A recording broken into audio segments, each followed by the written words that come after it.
Right, so something a little bit different today.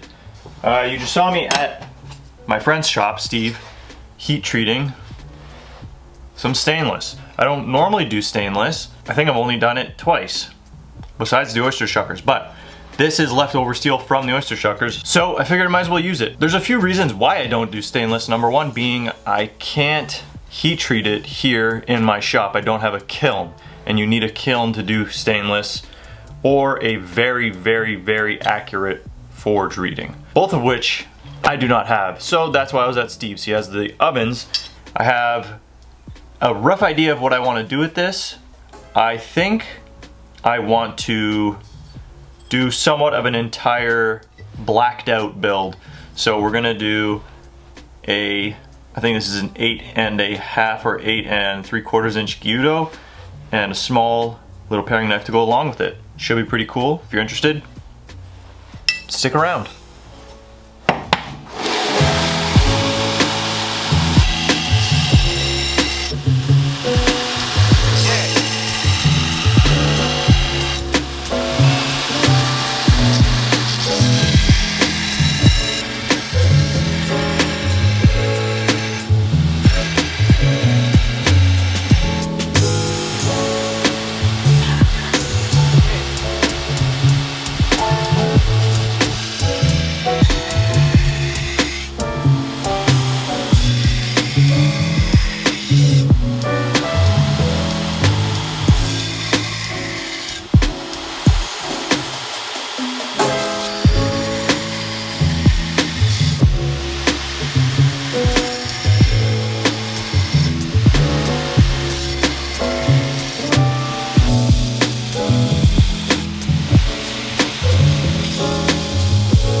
Okay, so these are both hand sanded up to 600 grit now, and I have tapered the tangs in this direction, as you can see, and softened them just gently with a torch. That way this isn't hardened steel. I just found I like that better. It's easier to do my tapers on them and stuff like that, and takes a little bit of the brittleness out of the tang. Not that it's super important, these aren't going to be, you know, bashed around, but it's just something I've started practice in doing. The goal for these is to have everything done before I finish the blades. That's usually how I do hidden tangs. So I am just prepping these. I'm about to clamp a file guide up on these shoulders, square the shoulders, get everything nice and tapered in this direction now, so I can fit handles and spacers and all that good stuff before we go into finishing these blades, which I'm going to be doing a stonewash finish on them because, like I mentioned, these are going to be full blacked out from tip to butt. So, should be pretty cool. Anyways, time to square up some shoulders. Sounds like I'm prepping for a bodybuilding show or something. Square up shoulders. Anyways, I'm not doing that.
You saw me drill the holes in these chunks of brass. These are the bolsters or front spacers.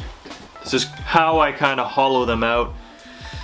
This takes a little bit of time, honestly. I feel like I need to get some sort of a milling bit so I can hollow out more material quicker on my drill press, as opposed to spending more time here with these hand files, because I feel like this takes more time than it should.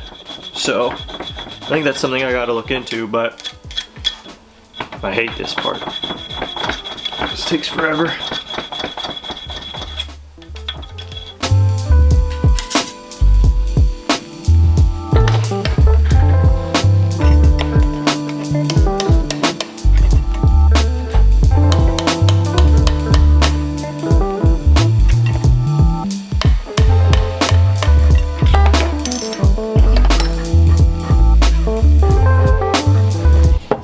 So here we go.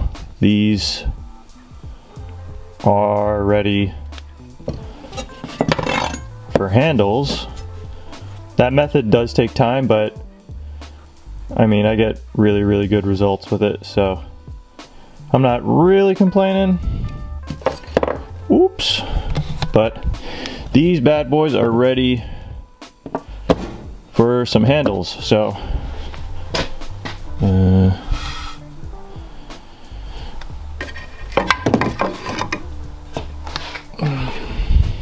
yeah, all right.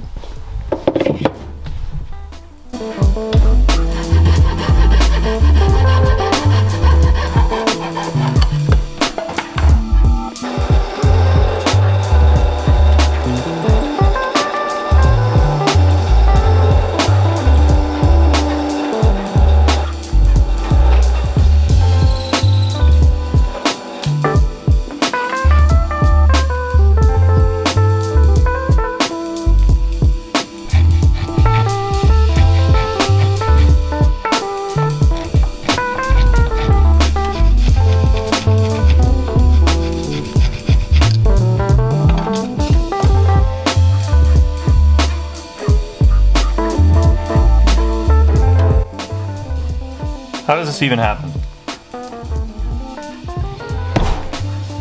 All right.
we're on to, oh my god.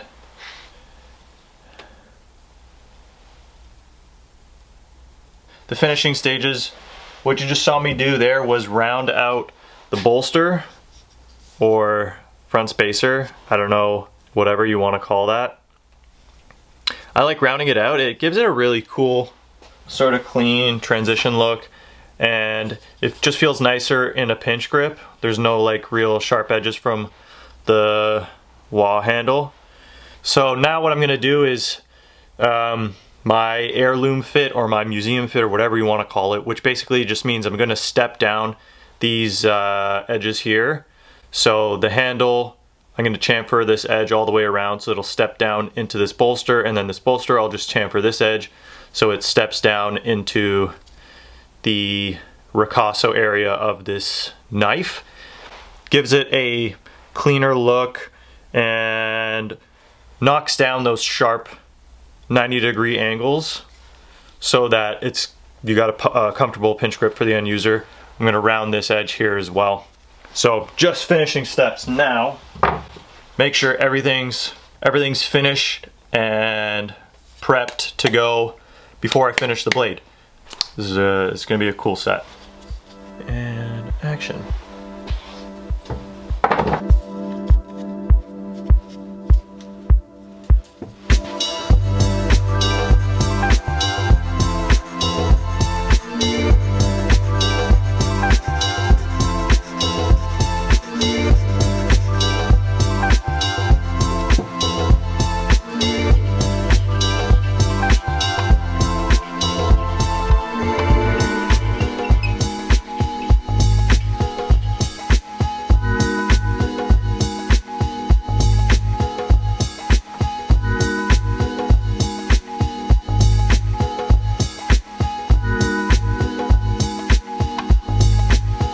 Okay, so the hand sanding on the handles is all done. Everything's chamfered up to 600 grit. And I've also got my front spacers or bolsters, whatever you want to call them. These are done too. So everything's good to go. Now, what I want to do with these handles is essentially burn them. So this is an old Japanese technique called Shou Sugi. I'm not sure if I'm saying that right. What that means is I'm going to essentially char the surface of this handle, and traditionally what that is intended for is to help seal up all those pores and in turn makes the wood waterproof or water resistant. So I'm gonna do that because, one, for that reason, it'll make it waterproof, water resistant, whatever, but two, it also looks really, really cool. And the way I'm going to do that is I have a chunk of steel. I'm going to throw it in the forge. This is all flat. And once this is ripping hot, I'll literally just place that right on there on the facets and surfaces, and it'll burn it almost immediately. It's kind of sketchy, but you get really good results. I learned this technique from Noah Vachon of Vachon Knives. He is a maker in Quebec. Really, really cool knife maker. Makes some awesome Japanese inspired gyutos and stuff like that. Go check them out on Instagram. So yeah, that's what I'm gonna do right now. So I've got the forge set up. I gotta go heat this bar up and we're gonna burn the crap out of these handles.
guys have been here before, you'll recognize what this is. This is my stone wash. It's literally just a PVC pipe. I duct taped the bottom, and I have ceramic media. So just some ceramic media, 2 different kinds. I honestly don't know. I don't know what kind of results you'll get from using these 2. I mean, I do, but it's all I've ever used. So I don't know if there's gonna be a difference if you use something else. I'm sure there is. And there also will be a difference if you use it in a proper tumbler, which I don't have. I'm literally just gonna load this first knife in here and get right to it. So all I do is a little bit of water in. Add as you go. Make sure the knife has like a nice layer of oil. I'll use WD-40 because it's going into a container that's full of water, but I'm using stainless steel, so it's not a huge deal. If you're using carbon steel, make sure you really oil this thing up. Put it on in. So usually I would just turn it like this. That doesn't really give me the vibrating action that I'm looking for, so I'm just gonna kind of do this.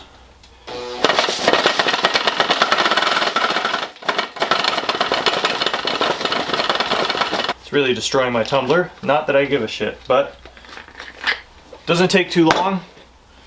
Not in this thing, at least.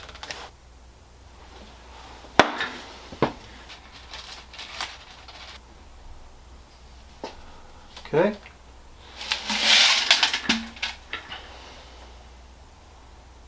Okay, so that's what it's looking like after the first little tumble. It's kind of hard to pick it up in this light. I'll have to get it out in the daylight when it's done, but I think I'm gonna go a bit more though. I want it to be pretty banged up.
I've got to say, I am really happy with how those two turned out. I haven't done a stone wash in a while, and I don't think I've ever done a stainless steel stone wash. I kind of went for the full dark sort of feeling for those blades, and turned out perfect. It's what was in my head is, you know, kind of came out. Doesn't usually happen that way. So anyways, that's it for this one, guys. If you have any questions or comments, leave them down below, and I will see you in the next one. Peace.